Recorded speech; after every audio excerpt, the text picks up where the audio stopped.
इंदौर के पुराने सरकारी क्वार्टर्स के पास एक बरगद का पेड़ था।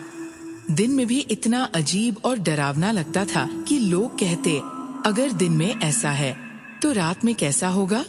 पेड़ के ठीक बगल में एक पुरानी कॉलोनी थी, जहां सरकारी कर्मचारियों की फैमिलियां रहती थी। उन्हीं में से एक थे एक रिटायर्ड बुजुर्ग अंकल, जो कई सालों से व्हीलचेयर पर थे।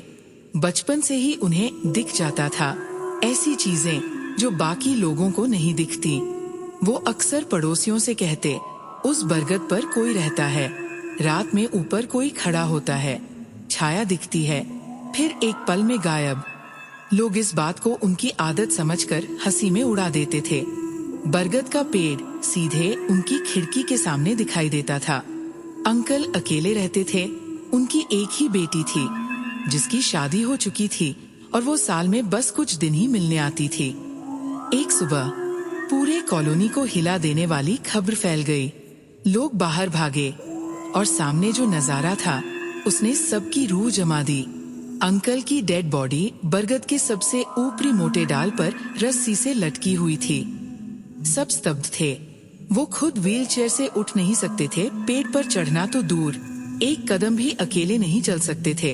और डाल इतनी ऊंची थी जहां एक तंदुरुस्त आदमी भी मुश्किल से पहुंच सकता है। पुलिस ने भी माना कि सुसाइड ऑलमोस्ट इम्पॉसिबल था। अगर कोई उन्हें मारता तो इतनी ऊंचाई पर ले जाकर टांगना इंसानी तौर पर नामुमकिन लगता। कॉलोनी में दहशत फैल गई।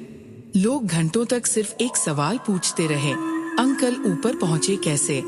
पुराने लोगों की कहानी कहते हैं, बरसों पहले उसी पेड़ पर एक लड़के ने फांसी लगाई थी। उसके बाद से जो वहां रहने आता उसे रात को खटपट सुनाई देती। पेड़ के पास से गाड़ी निकालो तो किसी के कूदने जैसा एहसास, और कई लोगों को पेड़ की शाखा पर कपड़ों जैसी कोई चीज हिलती दिखती। फिर गायब पुराने लोग मानते हैं कि वो लड़का मरने के बाद भी उसी पेड़ पर है, और जो भी उसके सामने कमजोर या अकेला होता है उसे परेशान करता है। अंकल की मौत को आज तक कोई समझ नहीं पाया।